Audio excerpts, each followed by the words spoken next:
Okay, I want to be really conscious of time here, so I'm going to try to go through some things here pretty quickly in terms of introduction and what we want to do today. So real quick in terms of introduction, I grew up in Ohio, so I'm an Ohio native, and my little bit of my background that you guys have all introduced yourself. Part of my adventures or semi-claim to fame. Back in my college days at Ohio State, I was fortunate, some of you guys that go back far enough are football fans, I was fortunate enough to play football for Woody Hayes and Earl Bruce, so I'm a Ohio State Buckeye, and enjoyed those years a great deal. After graduation, I moved to California and started a little bit in work with Hughes Aircraft Company in a finance role. I actually got bored with that and ended up going into staffing and recruiting and to accounting, finance, IT, et cetera, and had a firm in Southern California for 8 years. Sold my interest in that business to come to Colorado, to paradise here, and went to work for a global talent management consulting firm. Some of you may have heard of them. Right Management, it used to be called Right Associates. They're a global outplacement company, and I ran Central North America for them for 15 years.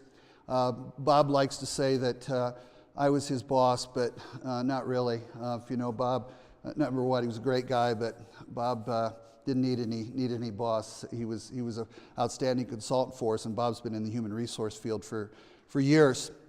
So as kind of a general manager or CEO, I ran the business in Central North America, 18 markets, but I really got highly engaged and interested in talent management and how people transition.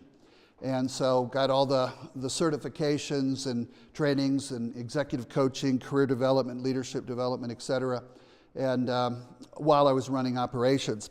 Like some of you though, even when you're in the business, organizational change happens. 2006, we were acquired by Manpower, so everything changed for my role in our business. It would have required a relocation to Philadelphia. For some reason, I said, no, I'm going to stay here in Colorado, and left there and actually started my own consulting, doing career leadership, performance coaching, but both B2B and B2C, but I do travel around a great deal doing broad talent management consulting for corporations in anything from coaching to competency modeling, et cetera. So do a lot of leadership and career coaching. What I want to do today is cover some basic fundamentals. I want this to be very interactive. I am going to jump around to different subjects. I don't want this to be nice and theoretical and professorial. I tell everybody else, I'm not a career academic or philosopher or professor, right? I ran a business. I'm a business executive, ran P&L, done all the things that you had to do and oversee sales, marketing, the whole thing. It just happened to be in the talent management space where I learned what I learned, okay? So a lot of what I'm doing is going to relate, I think hopefully at a business level, but I'm going to go through some fundamental things.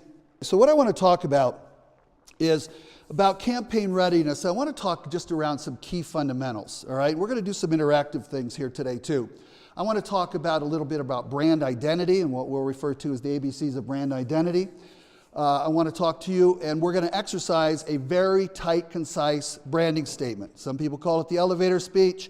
I say it's a branding statement. Branding is huge, and we want to talk about it in that context. As I was listening to the presentation this morning, you heard quite a wide variety of how people presented themselves. I'm going to give you a tight model to present yourselves, and you have up to 2.5 minutes to do it. And we're going to practice it, all right? So we want to get that real tight because it's really, really clear your audience gets your message. All right? Next, and then we're going to do, as much as we have time for, I want to go into some fundamentals around interview preparation. I'm going to bring in some things that into this that sometimes individuals don't bring into interviews or don't bring into their branding, that I want to give you a few extra tools that might help you.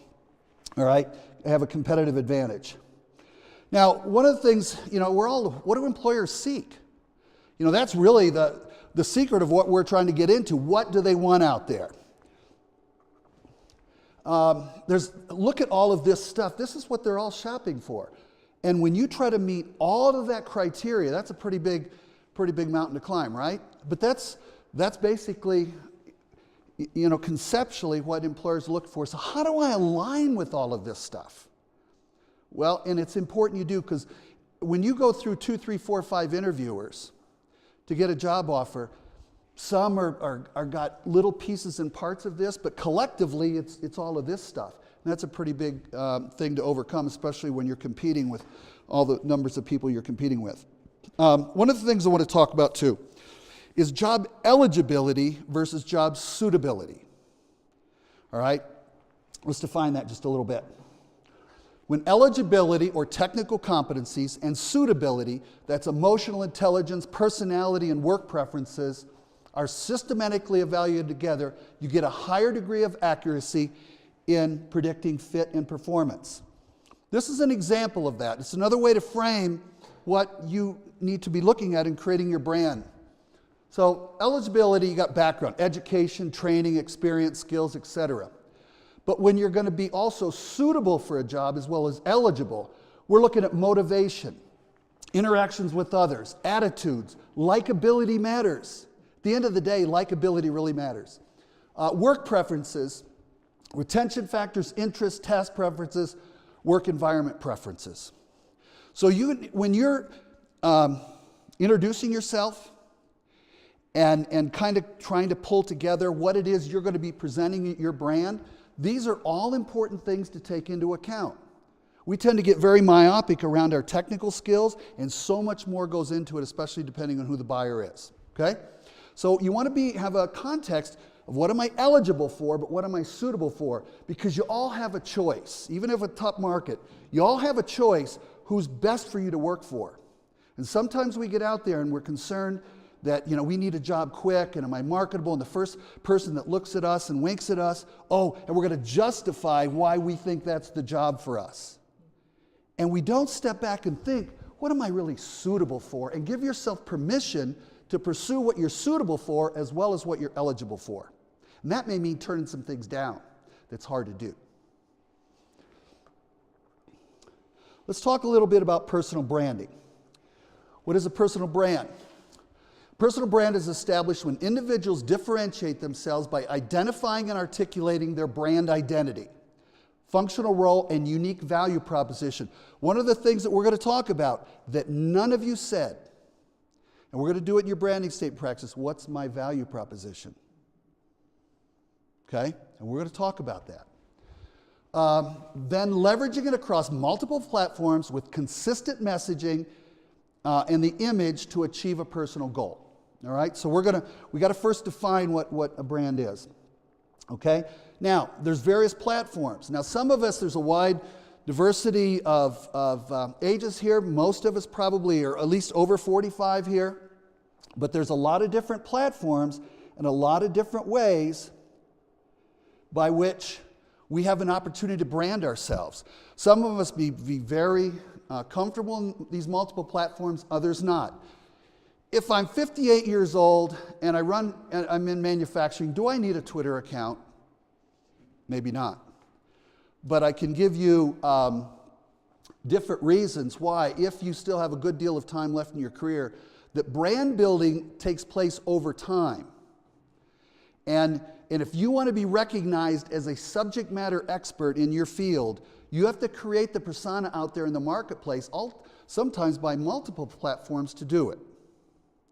And we can talk a lot about, when it's necessary and when it's not. Do I really need, for what I'm going to do, how active do I need to be on LinkedIn? How active do I need to be in social media? Maybe not that much, but I can guarantee a lot of your competition is. Okay?